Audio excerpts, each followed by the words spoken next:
চা করার সময় কোলগেটের ব্যবহার করেছেন? বেলা বা মাখা ছাড়া এরকম পরোটা করে দেখবেন। আসসালামু আলাইকুম। প্রতিটি গৃহিণীর কাজ সহজ করতে আমি কাশ্মীরা প্রত্যেক দিনের মতো আরও কিছু টিপস নিয়ে চলে আসলাম। আশা করছি প্রতিটি টিপসই আপনাদের কাজে আসবে। চলুন দেখে নিই আজকের প্রথম টিপস। প্রতিদিনই আমরা চা খেয়ে থাকি, তবে আজকের চাটা কিন্তু অনেক বেশি কাজে হতে পারে।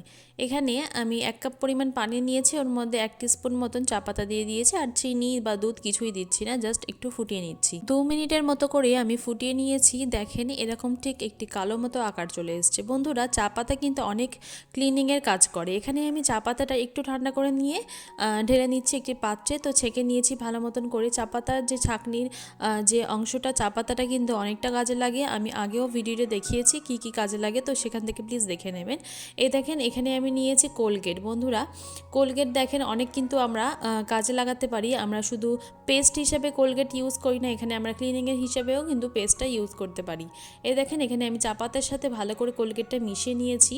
আর এরপর দিয়ে দেব বেকিং সোডা। বেকিং সোডা তো আমরা জানি সকলে যে কতটা পরিষ্কার হওয়ার ক্ষেত্রে অনেকটা বেশি কার্যকারী। তো এখানে বেকিং সোডা 1 টিস্পুন মতো দিয়ে দিচ্ছি। বন্ধুরা, এই যে একটি মিশ্রণ বানাচ্ছে, এটা কিন্তু অনেক ক্লিনিংয়ের কাজ করবে। বন্ধুরা, আমরা চায়ের কাপ তো প্রত্যেক দিন ইউজ করে থাকি, তবে যতই মাজি বা ঘষি না কেন ভিতরে যে অংশগুলি কালো হয়ে থাকে সেগুলো কিন্তু স্কচ ব্রাইট বা কিছু দিয়ে কিন্তু আমরা ঘষতে পারি না, যেহেতু কাঁচ বা কড়ির হয়ে থাকে।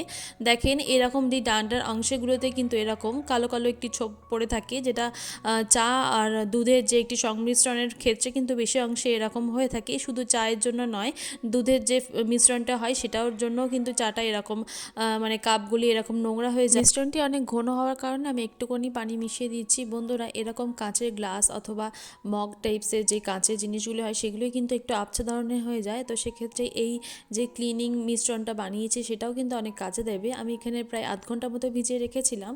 এরপর একটি ব্রাশের মাধ্যমে আমি এরকম করে ঘষে নিচ্ছি। বন্ধুরা, আর কিছুই লাগবে না। দেখেন কি তাড়াতাড়ি একদম উঠে যাচ্ছে। আর এইগুলো কিন্তু অনেক দিনের জেদি দাগ, যেগুলি কিন্তু অনেক বছর বছর পরে আমরা কাপগুলো ইউজ করে থাকি, আর এরকম একটি কালো দাগ পড়ে যায়, দেখতেও খারাপ লাগে। এ দেখেন কি তাড়াতাড়ি উঠে যাচ্ছে। আপনারা তো নিজেরাই দেখতে পাচ্ছেন বা বুঝতে পারছেন কীরকমভাবে তাড়াতাড়ি হয়ে যাচ্ছে।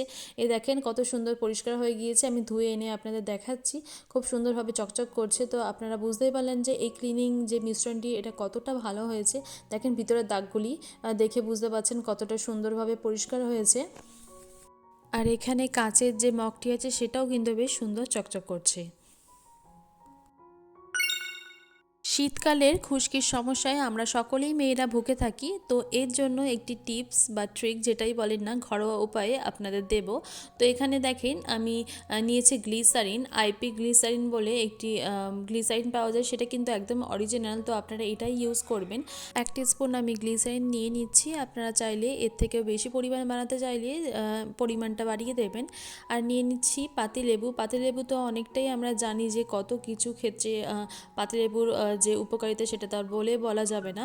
তো এখানে আমি হাফ পাতিলেবুর রস নিংড়ে নিচ্ছি। দেখেন এরকম করে 1 থেকে 2 টিস্পুন মতন পাতিলেবুর রসটা হয়েছে। আর এখানে নিয়ে নিয়েছি কোকোনাট অয়েল, যেটা কিনা আমি একটু রোদে দিয়েছিলাম গরম করার জন্য। এখন যেহেতু শীতকাল খুব তাড়াতাড়ি জমে যাচ্ছে, তো এটা কিন্তু নাড়তে নাড়তে একদম ক্রিমি ভাব চলে আসবে। যেহেতু নারকেল তেল দেওয়া হচ্ছে সেক্ষেত্রে মানে জমে যাবে আর ক্রিম একটি ভাব চলে আসবে। তো এখানে আমি ভালো করে পেস্ট করে নিচ্ছি। শ্যাম্পু করা চুলে স্ক্যাল্পে লাগাবেন, চুলে লাগানোর দরকার নেই, স্ক্যাল্পে লাগালেই হবে। খুশকি অনেকটাই রিমুভ হবে ইনশাল্লাহ। আর আপনারা 2 থেকে 3 সপ্তাহ মতন এরকম কন্টিনিউ লাগিয়ে রাখলে কিন্তু বেশ সুন্দর আপনারা খুশকি থেকে মুক্তি পাবেন। 1 কাপ মতো ময়দা নিয়েছি, ওখানে নুন দিয়েছি, জিরে মরিচ দিয়েছি, আর কিছু সবজি দিচ্ছি। তো আপনারা চাইলে আপনাদের পছন্দের মতো সবজিটা নিয়ে নিতে পারবেন। এখানে দিয়ে দিচ্ছি পানি। পানির পরিমাণটা আপনারা দেখেই দেবেন।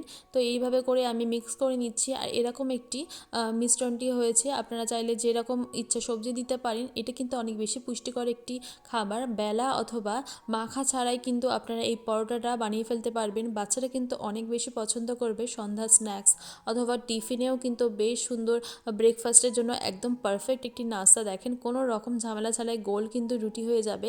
আর বাচ্চারা কিন্তু বেশ পরোটাটা পছন্দও করবে না। এরকম একটু তেল দিয়ে যদি আপনারা এটা ভেজে নেন তাহলে কিন্তু বেশ সুন্দর মুচমুচে একটি পরোটা হয়ে যাবে। তো বন্ধুরা, আজকের ভিডিও কেমন লাগলো অবশ্যই জানাবেন। আজকে এই পর্যন্ত, দেখা হচ্ছে অন্য কোনো ভিডিওতে। আসসালামু আলাইকুম, আল্লাহ হাফিজ। সুস্থ থাকবেন, ভালো থাকবেন।